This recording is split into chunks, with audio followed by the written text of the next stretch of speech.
Ave Maria! Gracia plena! Isang mapagpalang araw po ng linggo mga kapanalig. Ang dalangin nating sumapit sa lahat. Samahan po ninyo kami sa mga sandali ng pag-aaral sa salita ng Diyos at pagtatanggol sa ating pananampalatayang Katoliko. Ito po si Brother Marco C. Evangelista. Ipagpatuloy po nating pag-aralan, isabuhay at ipagtanggol ang ating pananampalatayang Katoliko. Magandang araw po. Ito po si Tatang Larry Lamco, Malyari. Amen. At ngayong hapong ito, syempre sa ating technical at sa ating PA side, Ayun. no, nandyan si Engineer Marlon San Diego at saka si Norman, ang ating technical at yung ating PA tang. Si Sister Cheska Valera. Yan, ha? Huwag natin kalilimutan yung mga natin, co-pilot, baka hindi tayo makalipad tang. Okay?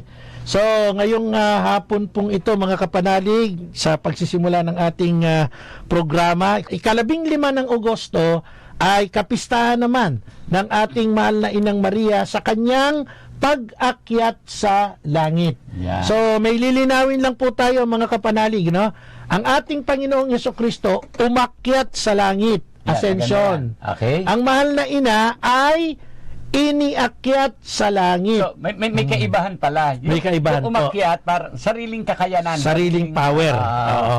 Yan. At yung kanyang, yung kanyang kaganapan sa 15 ay yung pag-aakyat ng Panginoong Diyos sa kanyang ina. Iniakyat sa langit. Oo. So para maintindihan po natin, ay basahin natin, Tatang Larry, ang opisyal na turo ng ating simbahan sa kanyang katisismo ng Iglesia Katolika bilang 966. Anong sabi tang? Sa wakas, ang berheng kalinis-linisan ipinag-adya sa lahat ng bahid ng kasalanang mana, matapos ang kanyang buhay sa lupa, ay dinala sa kaluwalhatian sa langit at iniluklok sa trono ng Panginoon bilang reyna ng sanlibutan upang lubusang matulad sa kanyang anak, Panginoon ng mga Panginoon at tagalupig ng kasalanan at kamatayan. Ang asunsyon o pag-akyat sa mahal na birhen ay isang natatanging pakikibahagi sa muling pagkabuhay ng kanyang anak at isang pagtanaw sa pagkabuhay na mag-uli ng ibang mga Kristiyano. Ang ganda tang. Ang tawag natin diyan mga kapanalig ay perspective. Mm-hmm. Perspective, sa Tagalog ng perspective tang yung parang pananaw eh. Pananaw. Gagawin pa lang. Mangyayari. Mangyayari pa lang. Itong assumption mga kapanalig ay perspektibo nating mga Kristiyanong tagasunod ng Panginoon. Ibig sabihin magiging inspirasyon sa atin na talagang mayroong grasya ang Diyos na ibinibigay sa mga nagiging tapat sa Kanya. Ito yung inaasam natin bilang mga Kristiyano. Eto si Tatang, hindi nyo po na itatanong, magaling po ito sa mga artworks eh. Gumagawa ito ng mga miniature kasi nag-aral ka ng tang pinag-aralan mo? Practical drafting. Drafting. Pag meron akong mga kursunadang mga modelong bahay, no, si Tatang ginagawa niya ho yan. Ang ganda-ganda. Bukod dyan, no, yung perspective sa pamamagitan nito, nalalarawan natin di ba tang? Halimbawa, yung pinagawa ko sa yung may swimming pool na bahay, although parang pangarap ko lang yon. Pero nung ginawa mo yon, parang nagiging inspirasyon sa akin na sana someday magkaroon ako niyan, di ba? Dahil nagkakaroon ng visual na, parang visual aid. Visual aid, di ba? Visual aid. Kaya ito pong assumption, mga kapanalig, bukod sa ito'y perspektibo natin, no? Perspective nating mga Kristiyano, ito po ay pagbibigay ng selyo sa karangalan ng mahal na Inang Maria bilang Imakulada. Yun, Si Mama Mary ay marapat lamang na sampalatayanan nating iniakyat sa langit sapagkat nilalagyan ito ng selyo yung dogma na si Maria, ating ina, ay walang bahid kasalanan. Kasi kahit katiting na kasalanan hindi makakapasok sa langit. Opo. Yan, hindi so, pwede.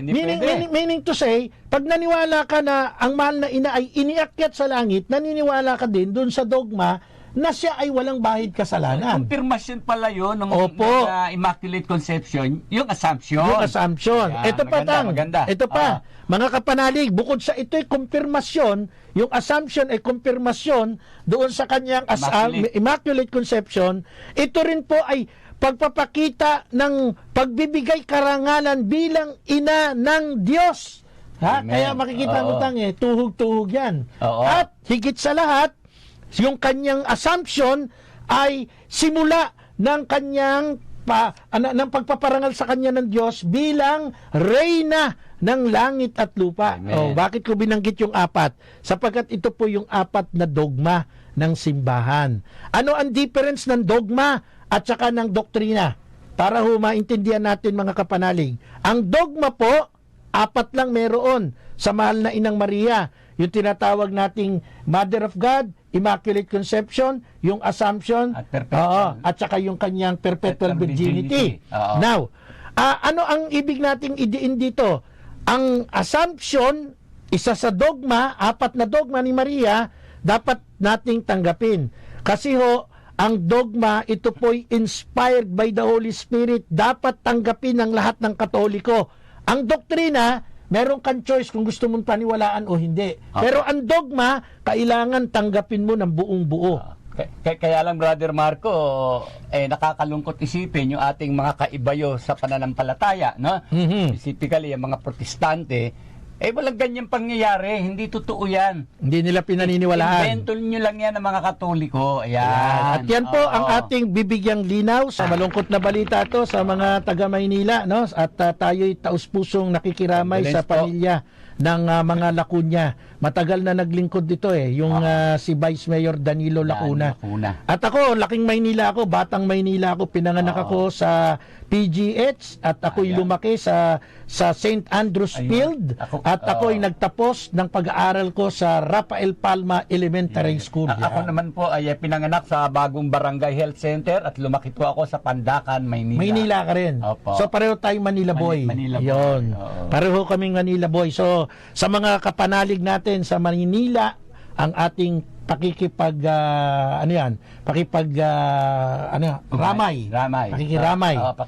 sa pamilya ni Mayor Hani Lacuna Pangan. Okay. So mga kapanalig, eto na po tayo sa ating topic. Sabi ni Tatang, yung perspective natin sa pag-akyat sa langit ng Mama Mary natin, nanay ni Jesus, ang ganda sa atin. Pero sa mga protestante, of course, hindi nila tatanggapin yan, Tang. Sabi, walang ganyan. Walang ganyan. Walang ganun. Okay. Ang tanong po natin, Brother Daryl Eusebio Tibulan, ito yung kasama ko sa Militia of Immaculata. At siya rin namang Pangulo ng Catholic Faith Defender Las Piñas Chapter. Totoo ba yung dogma nitong assumption o pag-akyat sa langit ng Mariang iyan? Meron ba tayong biblical na batayan dyan? Alam po ninyo, ang Bible, ito tandaan nyo may mga paglalarawan dito na hindi eksaktong tinutumbok. Pero kapag tiningnan mo yung kabuuan ng konteksto, kapag tiningnan mo yung lahat ng kahulugan nung mensahe, nung nasusulat, ito po ay tutugon dun sa yung tanong. Tandaan nyo to, ang Biblia po, ay hindi yan eksaktong parang diksyonaryo na pag hinanap mo, magbibigay agad ng eksaktong definition. Kumbaga, hindi lahat ng nababasa mo literal. Literal na yan. Meron diyang tinatawag na, symbolical. Symbolical. Di ba? So ngayon, yung tanong kung ito bang assumption, meron kayong batayan sa Bible. Saan ba nang galing yung aral na yan? Baka naman yan ay invento lang ninyo. Kung titingnan natin ang Biblia mismo, hindi ho bago ang pag-aakyat sa langit ng isang tao.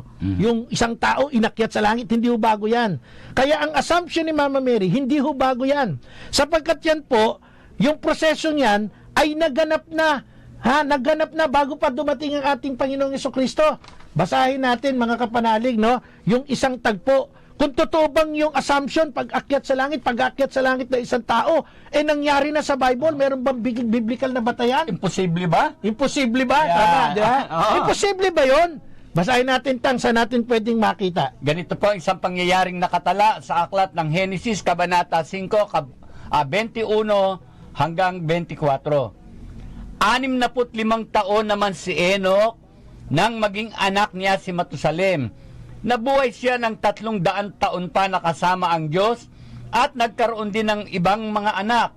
Umabot siya ng 365 taon at sa buong panahong na iyon ay kasama niya ang Diyos pagkatapos nawala siya sapagkat kinuha ng Diyos. Tang, tatanungin lang kita kasi pinakikinggan ko mabuti yung basa mo eh. Opo. Genesis chapter 5 verse 21 to 24. Nasan dyan yung inakyat sa langit? Nasan dyan? Akala ko pa may batayan ka sa Bible. Nasan dyan? Oo nga, nakalagay, kinuha lang ng Diyos eh, di ba? Parang, kasi kasabihan, pag namatay, okay na, kinuha na siya ng Diyos. Oo. Ito ngayon, nagulat ka doon sa tanong ko, Tang eh. Oo. Pagka ginulat ka, nasan dyan? Abay, teka lang po, mga kapanalig. Ang sabi dito sa binasa ni Tatang, nawala siya sapagkat kinuha ng Diyos. Namatay ba? Hindi ho. Kinuha literal ng Diyos. Yung buong katawan po ni Enoch ay nawala at kinuha ng Diyos. Tanong, nasan ba ang Diyos? Nasa langit po. Ano yun? Inanutang, ibinaon o inakyat? Iniakyat. Oh. Itinaas. Oh. So yung salitang sapagkat nawala, kinuha ng Diyos, ito po'y matibay na ebidensya na nun pang matandang tipan, nangyayari yung proseso ng pag-akyat sa langit ng isang tao. Iniaakyat ng Diyos. Hindi kusang umakyat yung tao ha. Iniakyat ng Diyos. Kaya nga ang liwanag eh. Nawala siya sapagkat kinuha ng Diyos. Iba naman kasi yung expression natin pag may namatay. Ay, kinuha na siya ng Diyos. Ibig sabihin nun, namatay. Pero dito sa kaso ng Genesis chapter 5 kay Enoch, pag binasa ang buong teksto nito, ito po'y literal na nawala ang buong katawan niya. At saan napunta? Kinuha ng Diyos. Ganon din po ang assumption ni Mama Mary. Nasaan ba yung katawan ni Mama Mary?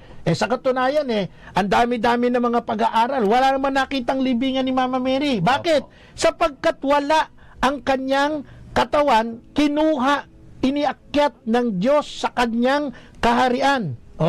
May tanong ako, Brother Marco para mas maging malinaw.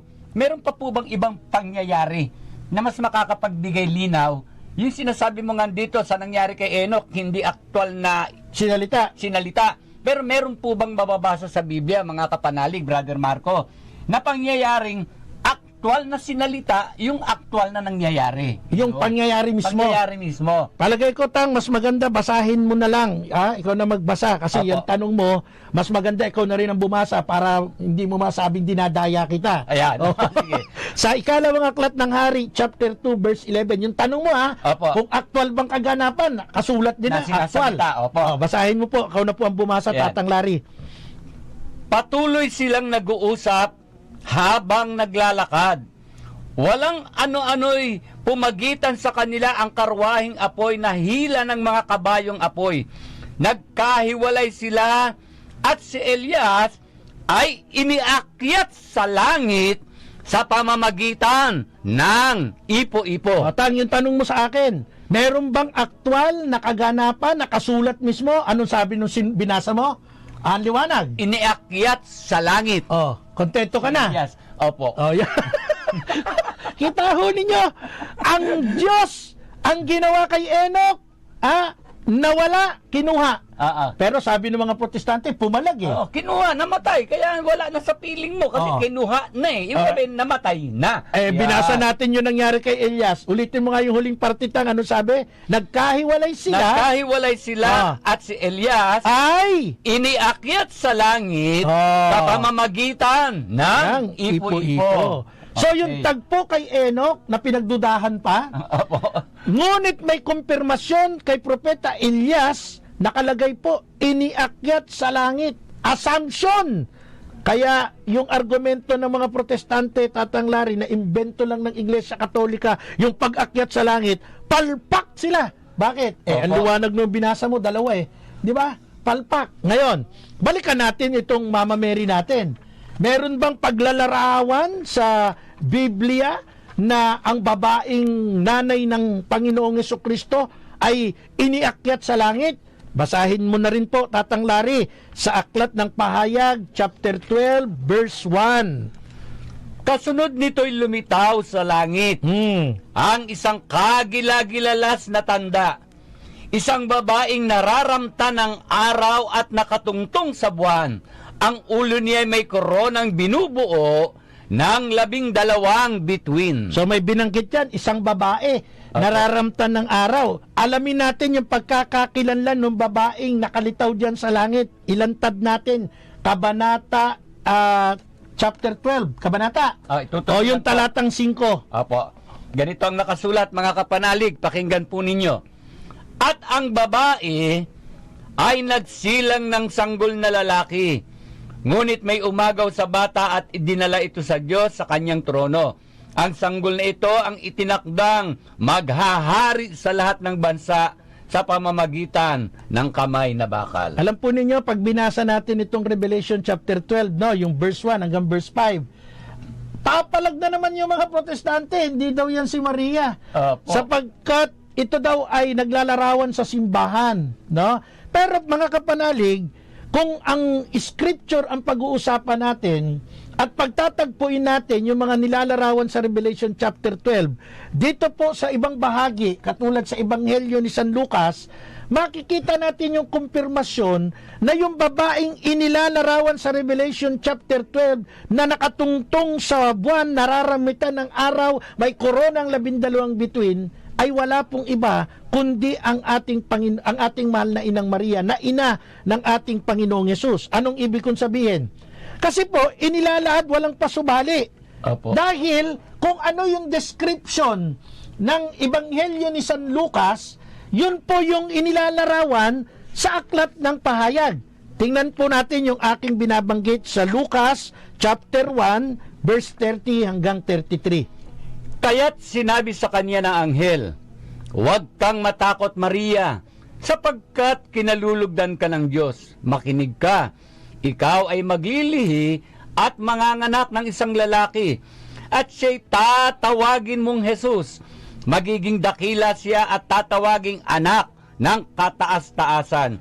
Ibibigay sa kanya ng Panginoong Diyos ang trono ng kanyang amang si David. Maghahari siya sa angkan ni Jacob magpakailanman, at ang kanyang paghahari ay walang hanggan. So mga kapanalig, malinaw po, walang duda na si Mama Mary ay tunay na inakyat sa langit, katawan at kaluluwa.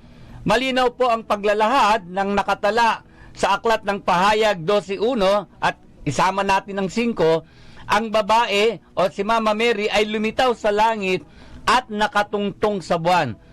Ang pag-akyat sa langit ng isang tao o nilalang ay hindi na po questionabling proseso o biyaya kung nanaisin ng Diyos. Tandaan po natin, walang imposible sa Diyos, mga kapanalig. At meron ng meron ng president doon kay Elias at saka kay Enoch Opo. Saka Brother Marco eto na naman tayo, naalala ko na naman yung kaibigan natin si Father Richmond Pag binasa ng mga protestante yung 12:1, hindi naman si Maria yan Oo. Sa pahayag, brother, 12:1. Wag niyo pong, sabi nga ni Father Richmond, wag kang dumipende sa isang talata. Ituloy mo kung saan mo makukuha yung konteksto. Pumunta ka sa 4, yung tinutukoy ng anak ng isang magiging hari ng mga hari. At pagka tinignan mo yan sa pagsusuri mo sa Ebanghelyo ng Lucas, makikita natin kung sino yung babaeng nanganak at kung sino yung ipinanganak na tumutugma dito sa Revelation chapter 12. Babrihin ng Diyos at itong pinag-uusapan natin, sabi ko nga po, kung hindi maniniwala ang mga protestante sa Assumption, perspektibo natin yung mga Katolikong Kristiyano, hayaan na po natin sila. Baka sila'y nagdududa talaga sa kapangyarihan ng Diyos. Tayo po sa ating simbahan, punong-puno, buong-buo yung ating pananampalataya na may nangyaring assumption kay Mama Mary. Kasi meron ng naunang kaganapan kay Propeta Elias at kay Enoch. Yan po yung ating pinag-uusapan. At syempre, sa pagkakataong ito, nagpapasalamat tayo sa Diyos dahil kalahating halos 16 na taon na yung ating programa. No? Salamat sa Diyos. Hindi na ako nagugulat Hindi na nakakagulat. Hindi na nakakagulat. At saka ako nagugulat, puti itim na naman ang buhok mo, ha? Diyan ako nagulat. Parang feeling ko, habang tumatagal yung program, pabata ako ng pabata. Hindi ko napansin. Salamat. Maraming salamat po sa ating Pangulo, Father Anton Pascual, sapagkat nananatili tayo sa ating himpilan with this blessing, no? At ganun din naman po kay Father Roy Villen, ang ating Vice President for Operations. Siyempre, yung ating station manager, si Madam Risa, no? Madam Risa, nandiyan dyan, nasa gilid natin. At yung ating mga partner sa ating booth, no? Di natin pwedeng kalimutan na magpasalamat din sa kanila sapagkat sila yung ating partner every time na tayo ay on the air, no? Okay. So, bago tayo tumuloy sa program, Tang, kanina puro good news yung aking inuna, no? Opo. Nag-congratulate ako dun sa mga passer ng psychometrician board. Oo. Yung baby ko, si Marian Joy Evangelista. Ulitin ko, congratulations na. Pero, Tang, i-congratulate mo rin ako, ha? Oo. Salamat sa Diyos. Ayan, Kasi po, mga kapanalig, na ako kay Tatang, i-congratulate niya ako, na meron akong sinulat na bagong libro. Ito po ang title, ano? Walang hanggang pasasalamat, Nuestro Padre Jesus Nazareno. Amen. At ang laman po nito ay pag-aaral, debosyon at patutuo. Meron pong paunang salita ni Reverend Father Douglas Badong at ni Father Leo Angelo Ignacio. Father Leo. Ay, Father Leo. Apo, ito pong libro natin, ang hatid nito ay maintindihan ng mga deboto, partikular ng Nazareno, Black Nazarene, ang ating debosyon, no? Hindi tayo maligaw. Ang dami-daming mga deboto, sa totoo lang, pagka hindi po nabigyan ng magandang katisismo, possible, maligaw, mamali. Isa sa inaatake. Opo, isa sa inaatake. Ang maganda po dito, kaya sabi ko kay Tatang, i-congratulate niya ako, sapagkat ako po ay nakakuha na, tumanggap na ng censorship, no? Ibig sabihin ng censorship, ito pong ating libro ay sinuri ng Roman Catholic Archdiocese of Manila. Itatanong ko sa iyo. Wala bang, natanong ko sana kanina sigurado bang walang mali dito? Wala. Kasi tama yung tanong mo, nakalagay dito sa ating censorship, no? After examining it truly in the light of the teaching of the Church and of the established norms and policies of the Archdiocese of Manila, we hereby grant the nihil obstat and imprimatur, declaring it free from error in matters of faith and morals, and therefore fit for publication. Yeah. So, ang nagbigay po ng nihil obstat sa atin ay ang mahal na Chancellor ng ARCAM, si Reverend Father Isidro T. Marinay, at ang imprimatur, kaya walang pagkakamali. Ito po'y nilagdaan at binigay ng ating minamahal His Eminence Jose F. Cardinal Advincula, Archbishop of Manila. Ito yung aking censorship dito sa ating librong sinulat. Yan. Abangan nyo. Cover pa lang to. Pero siyempre, hindi ko naman magagawa yan without the support ng mga taong nagtiwala sa atin. Si Father Badong, si Father Ignacio, si Father Hans Magdurulang, yung Vicar Assistant Parish Priest dyan sa Quiapo. Siyempre, yung ating mahal na sponsor ng libro, si Ate Cristina Buyargas Abelardo ng Peñaranda, Nueva Ecija, nakabiyak ni Kuya Raul, Engineer Raul Abelardo. Salamat po. At siyempre, yung nag-layout ng ating libro, si Brother Adrian Montoya Patangi ng Tarlac, at yung ating ginamit na image, kasi may mga copyright yan. Yung ating mukha ng Nazareno ay nanggaling sa larawan ni Brother Fritz Bernardo, isang doktor to sa UST. No? At yung image naman ng simbahan ay kinunan ni Brother Darwin Dalisay ng Quiapo Church. Dalisay, hindi to si Cardo. Hindi si Cardo. Ayan. Pero Batang Quiapo yan. Batang Quiapo. So, abangan nyo po mga kapanalig, no? At ito po ay talagang malaking maitutulong para ho tayo ay magkaroon ng walang hanggang pasasalamat. Ayan ang title, Nuestro Padre Jesus Nazareno, Pag-aaral, Debosyon at Patutuo. Alam mo, maganda yung kwento ng buhay ni Engineer Raul Abelardo, kaya isinulat na inspired tayo dito nung kinuwento sa atin ni Ate Christy Buyargas Abelardo, kaya may patutuo. Yung tinatawag na self-testimony. Ikaw may patutuo ka rin sa Nazareno, di ba? Yung nangyari kay Sister Lourdes. Oo. Salamat sa Diyos. Good news yan. Yan ay regalo sa akin ng birthday ko. Amen. Kasi nilabas pala ito, hindi ko agad nakuha sa Chancery. Nilabas ito ng 13th of July, birthday ng ate ko, Rosemary Kilab. 13th of July, kinuha ko nung isang araw lang eh. Oo, nung Miyerkules. Hindi mo alam na approve na Oo, pala. pagkagaling ko ng simba kami ni Marian sa Baclaran Church, from Baclaran Church, dumiretso kami dito sa Chancery, sa Intramuros. Sa Arca. Pinalo up ko lang naman. Tanong ko dun sa mga empleyado dyan, no? Salamat po sa sekretariat ng Chancery ng Maynila. Mababait lahat sila dyan. Binigay, sir. Sabi niya gano'n, congratulations, ito na po yung censorship. Thank you po. Okay. Thank you. Nabali, Okay. pang ilang libro mo? Actually, pang-apat dun sa mga ilalathala. Kasi yung dalawa kong sinulat, hindi ko naman na-publish, walang sponsor eh. Buti na lang yung 2 libro natin, itong si Maria ayon sa Biblia at Simbahan, at itong pagtatanggol sa pananampalataya, inisponsoran ni Brother Melchor Carpizo at pamilya. Brother Choi Carpizo, maraming salamat sa iyong pag-sponsor. Yan, nung libro natin. Ito namang isa kay Ate Christy. Christy Abelardo. Thank you po. Okay. So, punta na tayo ulit sa topic natin, Tang. Pasensya na ho kayo, talagang siningit ko lang yung pasasalamat. Dahil ang puso natin, sunod-sunod yung grasya eh. Akalain mo, yung baby ko nakapasa. Siya ay board passer na, Marian Joy Evangelista. Tapos yung aking palang libro, approve na rin sa censorship. Tapos may kasama pa akong Tatang Larry Malyari. Ayun, no? Grasya talaga. At pasalamatan ko na rin yung Jeep Data Computer Shop. Salamat po ng marami sa inyo. Kay Adrian, salamat. Binigyan ka na. Actually, magandang serbisyo. Akala ko binigyan ka eh. Salamat po kay Adrian ng Jeep Data. Salamat sa inyo dyan sa Tondo, Manila. Salamat po ng marami. Basta mga Adrian, mababait yan. Tama yung nag-layout ng libro ko, si Adrian Patangi. Pero masanga ako yung taga-Quiapo, si Dalisay. Hindi yan si Cardo. Hindi. Pero Batang Quiapo. Amen. Okay, mga kapanalig. Okay. Ang mahal na ina, sabi ko nga, kahit hindi tanggapin ng ibang sekta yan na siya ay may assumption, basta tayong mga Katoliko, naniniwala tayo, sapagkat ito po ay, pag-asa natin. Tinitindigan ng Iglesia Katolika na si Maria ay nakaranas ng proseso ng pag-akyat sa langit, katawan at kaluluwa.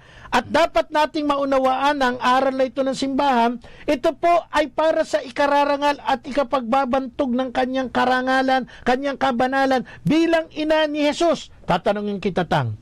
Kung ikaw ba ay isang anak at meron ka, capable ka na bigyan mo ng isang maayos na buhay, ng magandang sitwasyon ng nanay mo, gagawin mo, hindi? Of course, gagawin po. Kahit sinong normal na tao, gagawin niya. Di ba? Kung normal ka, kung matino ka, huwag mong ititiwala. Bibigyan mo ng magandang buhay. Kung mabait ka, di ba? Si Jesus, tandaan po ninyo, siya ay lumaking masunurin. At bilang Panginoon ng mga Panginoon, Panginoon ng buhay, don't tell me na yung nanay niya na tiniran niya ng 9 na buwan sa tiyan at nagpalaki sa kanya, nagpasuso sa kanya kasi wala pang mga breastfeeding noon. Breastfeeding. Wala pang mga feeding battle. Breastfeeding pa noon. Ang mahal na ina na nag-aruga sa kanya, don't tell me na hahayaan na lang niyang maitsapwera. Hindi, yung sinabi mo nga, mabanggit ko na, Brother Marco, nabanggit mo rin naging masuno rin si Jesus. May isang banat nga dyan yung mga protestante. Naalala mo yung kasalan sa Kana? Sinabi niya, babae, hindi pa ito ang panahon. O kita nyo na hindi sinunod? Hindi sinunod, di ba? Hindi kasi tinapos yung base. Yun ang sinasabi ko. Sinabihan ni Mama Mary yung mga katiwala. Sundin nyo kung ano ang sasabihin niya. Di ba? Yung kasunod. Kaya yung tanong ko kung ikaw, Batang, ay isang anak na may kakayanan, na bigyan ng magandang buhay, maayos na sitwasyon ng nanay mo, gagawin po ni Tatang eh. Sino ba si Tatang tsaka si Jesus? Amen. Malaking kaibahan nyo. Malaking kaibahan. Malaking kaibahan nyo. Ito na lang. Huwag na tayong lumayo sa mahal na Pangulo. Mahal na Pangulo natin ngayon. Si Pangulong Ferdinand Romualdez Marcos Jr.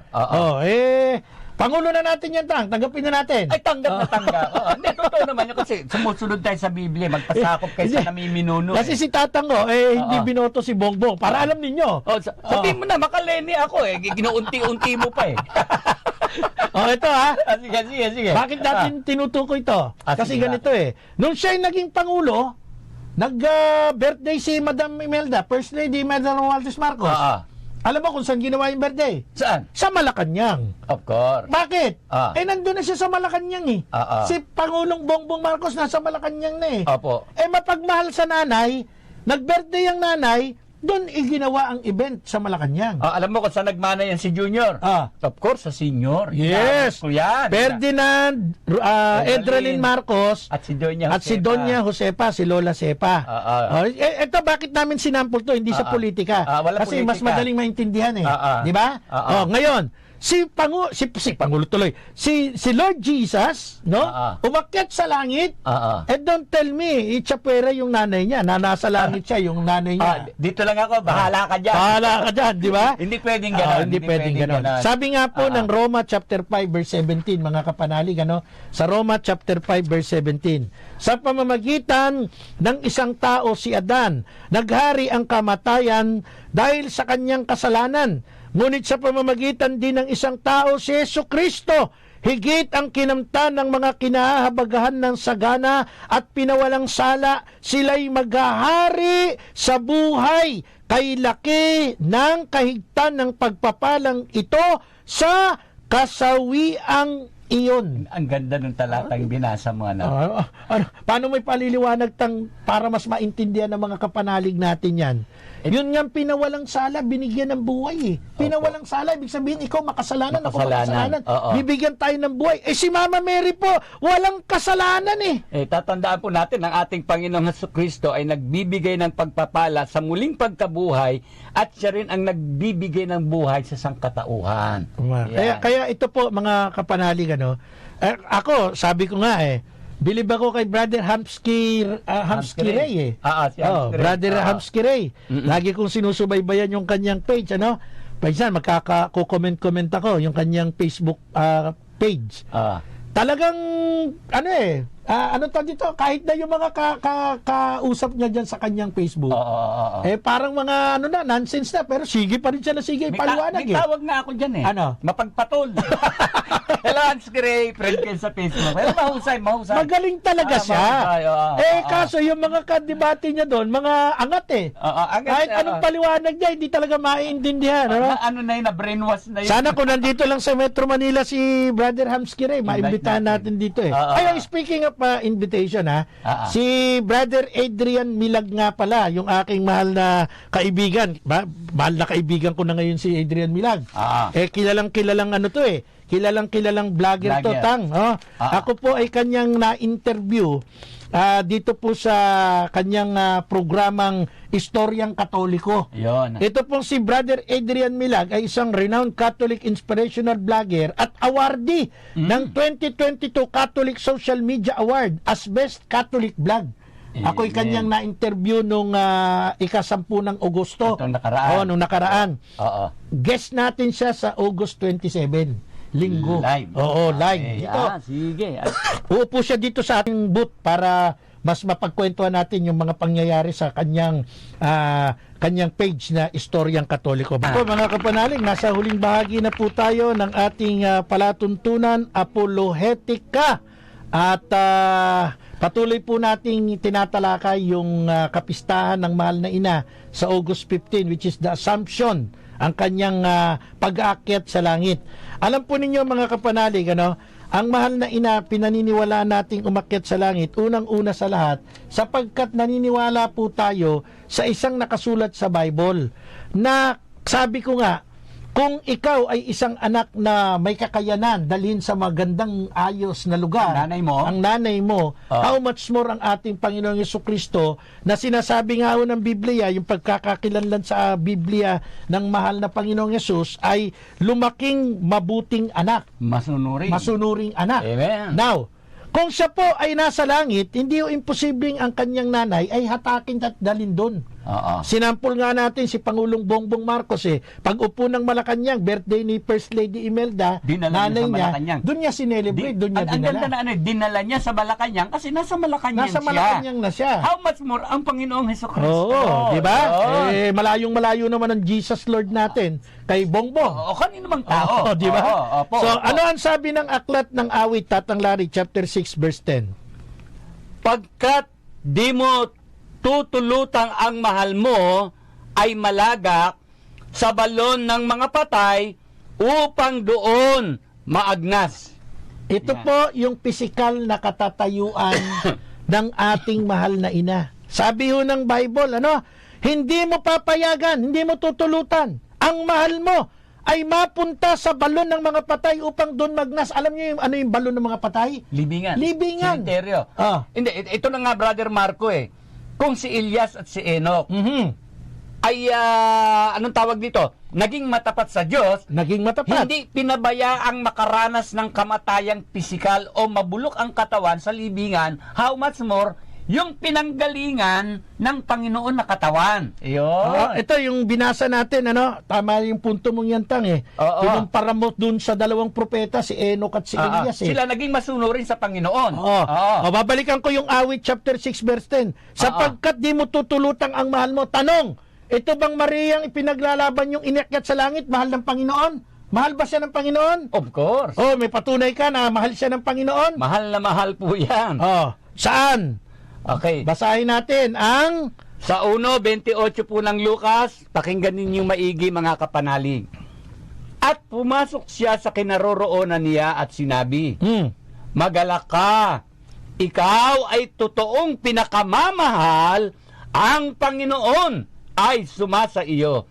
Pinakamamahal po ng Diyos si Mama Mary. Ay, si Maria ba yung tinutukoy doon? Opo. Akala ko kung sino So, ibig sabihin yung tanong ko, kung babalikan yung Awit chapter 6 verse 10, mahal ng Panginoon, hindi pupunta sa sementeryo, sa balon ng mga patay.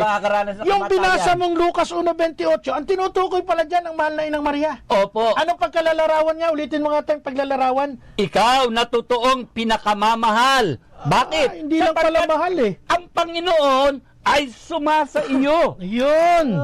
So, maliwanag. Oo. Pag binalikan mo yung Awit chapter 6 verse 10, hindi pala talaga imposible na itong pinakamamahal, babaeng bukod na pinagpala sa lahat, ay hindi po mabulok ang katawan. Simpleng tanong lang si Enoch ba naging masunurin sa Diyos? Opo. Si Elias ba naging masunurin sa Diyos? Siya nga po. Si Maria ba ay naging masunurin sa Diyos? Amen. Si Enoch ba dinala si Kristo? Hindi po. Si Elias? Hindi rin po. Si Maria? Dinala po. How much more? Ayun. Siya. Ngayon, yung mga lohikang yan, simple lang yun. 1 plus 1 plus 1 at hindi ka nakasagot, may problema ka. Ub ka talaga. Ub ka talaga. Angat na angat. Alam po ninyo mga kapanalig, sabi nga ng Galatia chapter 2 verse 20, at kung ako may buhay, hindi na ako nabubuhay, kundi si Kristo ang nabubuhay sa akin. Yan yung sinasabi mo, Tatang, na kung si Enoch o si Elias, dinala ba si Jesus? Hindi Si Mama Mary, dinala ano sabi ni Apostol Pablo? Hindi na ako nabubuhay sa akin, kundi ang Panginoong Hesukristo o ang ating Panginoong Diyos. Now, ang sabi po ng Biblia, mga kapanalig, tatandaan po natin, sa Colosas chapter 1 verse 27. Ano ang sabi diyan, Tatang Larry? Ito ang hiwaga. Sumainyo si Kristo, at dahil dito'y nagkaroon kayo ng pag-asang makapiling ang Diyos doon sa kaluwalhatian. Aba, tayo nga believer lang Sumasampalataya lang tayo sa Panginoong Yesus. Tayo po ay mayroong pag-asang makapiling ang Diyos doon sa kaluwalhatian. How much more yung nagdala sa Diyos ng naging tao. In short, ina ng Panginoon mismo. Ina ng Panginoon. Kung ang ating Panginoong Jesucristo hindi isang mabuting anak, maaaring tama yung mentalidad ng mga protestante na hindi dadalin sa kinaroroonan niya yung nanay niya. Opo. Katulad nung kilala kong mataas ang tungkulin sa kanilang kulto, yung nanay mukhang pinatago pa sa isang kwarto. Yun, hindi yung trabaho ng mabuting anak. Amen. Pero kung ikaw ay mabuting anak, sabi ko nga, kung buhay lang yung mga magulang namin ni Tata ngayon, baka yayain pa rin namin yun dito sa istasyon kasi ang mamang ko, mga kapanalig, ang mama ko po, every time, mula pa noon, 1983, nagpipreach na ako, at my young age. Ang nanay ko po, laging nasa harapan, nakikinig sa akin. Bit-bit ko lagi nanay ko, mamang ko. Yan nga ang presidente ng fans club ko noon Mamang ko. Palagay ko kung nandito pa yun ngayon, Kasama ko rin yun. Nanonood din dito yun live. Oo. Malamang kung pinanganak akong Katoliko, best friend ng nanay ko ang nanay mo. Yun. Take note. Hindi pa ako mabait na anak niyan. Di ba? Hindi, ano na natin? I-menos na natin yung sarili natin. Hindi pa ako mabuting anak ko. Pero ang nanay ko, kung saan ako nando doon, binibit-bit ko hanggat maaari how much more ang Panginoong Yesus? Umakyat niya siya sa langit, hindi po imposibleng iniakyat niya rin ang kanyang nanay sa langit. Pero sa mga hindi naniniwala, sa kanila big deal yun. It's up to you. Basta't kami sa loob ng Catholic Church, naniniwala kami na ang mahal na Inang Maria ay iniakyat sa langit. O tandaan natin yung aral ng simbahan. Ano ba yan? Ganun din naman po mga kapanalig, ang pag-akit po sa langit ni Mama Mary, katawan at kaluluwa, ay kinatigan po ng Santa Iglesia Katolika. Noong 1849 hanggang 1950, tumanggap ang Roma ng mga liham na kumakatig sa aral ng pag-akyat sa langit ni Maria. Mula sa 113 kardinal, 18 patriarka, 2,500 arsobispo, at 32,000 mga pari at lalaking relihiyoso, 50 mga madre at relihiyosa, 50,000 rather, mga madre at relihiyosa at mga laiko ordinaryong kaanib ng Santa Iglesia Katolika na umaabot sa 8 milyon. Ito talagang ang aral na ito pinanindigan, yun ang termino pinanindigan ng simbahang Katolika. At saka yan buong mundo nagkaisa. Ngayon, ang sabi ng iba, alam mo naman ng mga protestante, mahilig sa butas yan bubutasan tayo. Sinabi nyo, 1849 lang yan, hanggang 1950. Ibig sabihin, later na lang pala yan na deklaran yung umakyat sa langit si Maria. Kaya invento lang. Noong unang panahon. Alam po ninyo, mga kapanalig, sometimes may mga bagay na binibigyan lamang po ng deklarasyon para opisyal na kilalanin ng buong mundo. But it doesn't mean na hindi yan umiiral bago pa nag-1849. Yan ay hindi umiiral bago pa nag-1950. Umiiral na ho yan, pinaniniwalaan na yan. Para lang yan, Brother Marco, yung ibalik ko lang. Halimbawa, yung aral na si Kristo ay Diyos, na pinagtibay, di ba, sa konsehon ng Nicaea, yung si Mama Mary, ina ng Diyos, sa Epeso.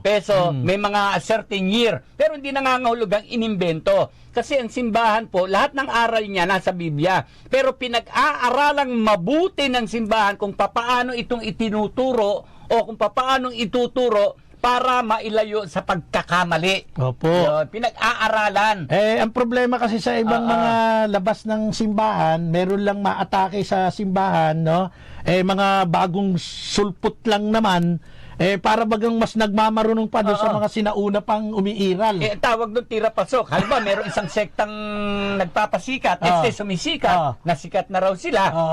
Biglang itinuro nung founder nila, tao lang si Kristo. Pinaniwalaan. Naisip lang Ikaw man naman walang tulog, walang kain, 3 araw, 3 gabi. Di buang ka nga. Ayun nga. Di ba, Brother June Santos? Brother June Santos, nasa Pateros, na birthday ng August 19. Nako, handa mo na sarili mo tanga. Okay, kaya nga, mga kapanalig, noon pong November 1950, ika-1 ng November, bali, tinatawag nating All Saints Day. Idineklara ni Santo Papa Pius ika-12 na maging doktrina ng Santa Iglesia Katolika ang pag-akyat sa langit ng mahal na Inang Maria, katawan at kaluluwa. Pakibasa nga yung declaration. Okay. We pronounce, declare, and define it to be a divinely revealed dogma that the Immaculate Mother of God and ever Virgin Mary, having compelled the course of her earthly life, was assumed body and soul to heavenly glory. Yan po yung nilalaman ng Pius XII Apostolic Constitution Munificentissimus Deus ng tungkol sa pag-akyat sa langit ng ating mahal na Inang Maria. Ito po ay binahagi namin sa inyo para tayong mga Katoliko manatiling matatag ang ating pananaw, ang ating perspective dun sa nangyari sa mahal na ina. Manatili tayong mananampalataya ng katotohanang nais na mangyari ng Panginoong Diyos sa ating buhay. Yung ibang sektang umaatake sa atin, hayaan nyo po sila. no? Ipagdasal natin sila at sa halip ay ipatuloy nating ipaliwanag sa kanila ang katotohanan ng ating pananampalataya. Tandaan po natin mga kapanalig, si Mama Mary po ay pinakamamahal ng Diyos. Amen. Tatandaan po natin yan sapagkat sa pamamagitan po ni Mama Mary nagkaroon ng kaligtasan ng tao, sapagkat sa pamamagitan niya ang Diyos ay nakapagkatawang tao. Ito ang ating Panginoong Hesukristo upang Amen. matubos tayo sa kasalanan. Amen. Shout out po kay Sister Tessie Pedro Cadano ng Kuwait. Nag-iingat po kayo dyan. Si Master Sergeant Eric Castillo ng Caloocan, si Brother Jerwin Velarde, Brother Salvador Canon, si Sister Jen Villar nandyan sa Israel, at si Brother Joel Tan dyan sa Antipolo. Siyempre, bago tayo matapos, again, advance happy birthday po sa aking classmate kay Injin sa August 16. Happy birthday po. Amen. God bless you more and I love you. Happy birthday po sa girlfriend ni Tatang. Kunwari ka pang classmate eh. May classmate elementary classmate talaga. Ako po, si Brother Marco C. Evangelista, kasama ang ating mga mahal na kapanalig. Hanggang sa susunod na linggo, pagpalain po tayo ng dakilang lumikha. Ito po si Tatang Larry Lam Kumalyari. Kami po ay laging nagsasabing, Sumainyo ang katotohanan! Ave Maria! Bye-bye, fans! I love you!